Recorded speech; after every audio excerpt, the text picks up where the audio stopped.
Well, good afternoon and welcome to the Merger Network. There is some exciting news on the horizon for Journey of Hope, so we want you to get all the information that you could ever want, need, or ignore. All right, here is episode 9 of the Merger Network. Yeah. So, breaking news. This Sunday, we are headed back into the sanctuary for in-person worship.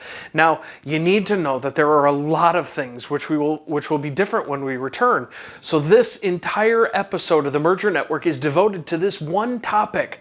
So here we go. Are you ready? Your health team has spent a lot of time working on this plan of returning to in-person worship. Many hours of prayer and study and conversation have gone into our decisions. And our main focus has been all on our safety.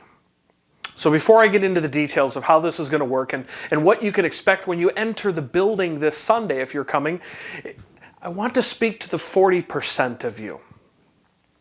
When we sent out a survey regarding your feelings about returning to the building, we noticed that around 40% of you said that you would not feel comfortable returning until there is a vaccine or a treatment.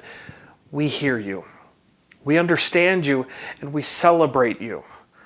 I don't know how I can express this enough, that if you feel this way and will not return to in-person worship for the foreseeable future, you are not alone.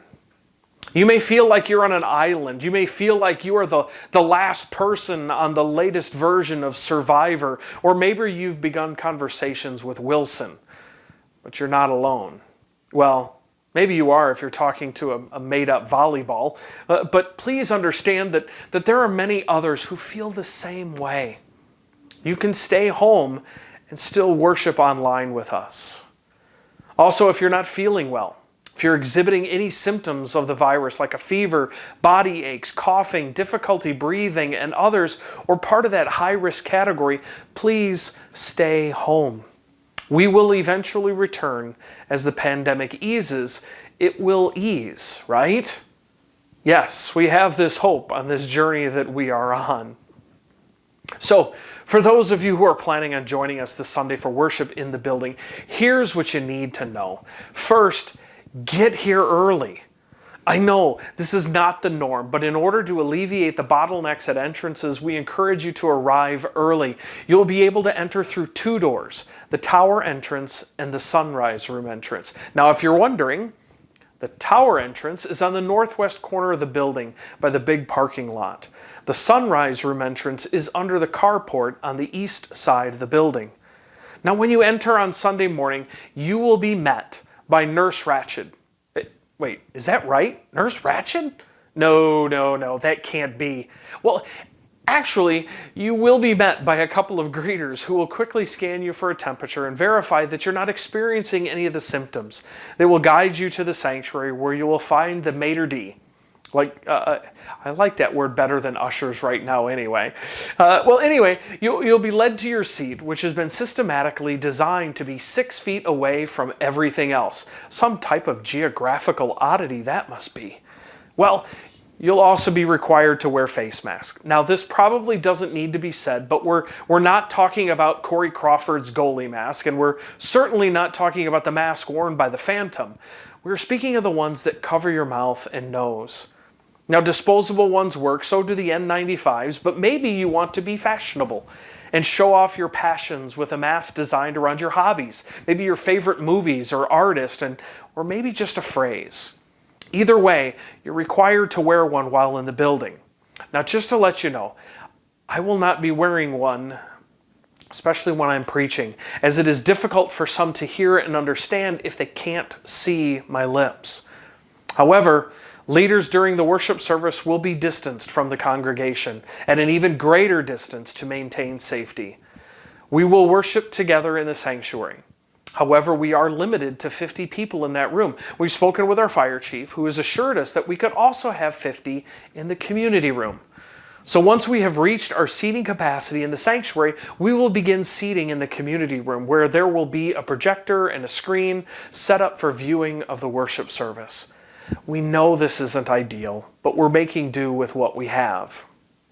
Well, during worship, there will not be any congregational singing, but you can certainly sing in your heart.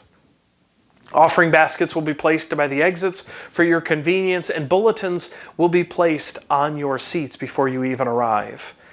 Once the service is finally complete, the ushers will dismiss everyone, beginning with the community room, then the sanctuary, from the back to the front. We ask that once dismissed by the ushers that you exit the building. Once outside, while maintaining social distancing, you can have conversations, arguments, or whatever it is that you used to do after worship on Sundays. Well, unless, of course, others do not feel comfortable with it. In that case, you can have a conversation or an argument with yourself. But if you do, can you please record it? I would love to see it. Well, there's one more piece that we'll have on Sunday, and that is a space for you if you are feeling anxious, depressed, or unwell about all of this. In the community room, there will be some chairs set up in the far back for you if you want to have a conversation. Someone will be there to talk with you.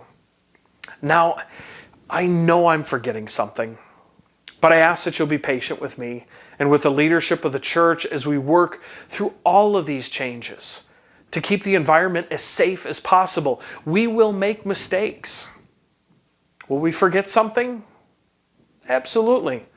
But I hope that you will still love us. Well, that's all I got for now.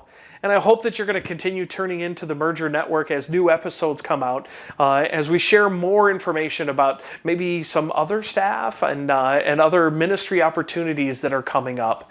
I hope that you're going to continue on this journey of hope through all of this. God is so good. Now make sure that if you haven't done so, and I can't imagine that you haven't because I explain it every time, make sure that you like this video and comment below. Tell us how we're doing. Also be sure to subscribe by pressing the little button that's down below here so that you can get updated with all the Merger Network videos as soon as they are released. Because I know you want to stay on top of all things Journey of Hope. Thanks for joining us on this Merger Network news broadcast. We will see you again hopefully next week.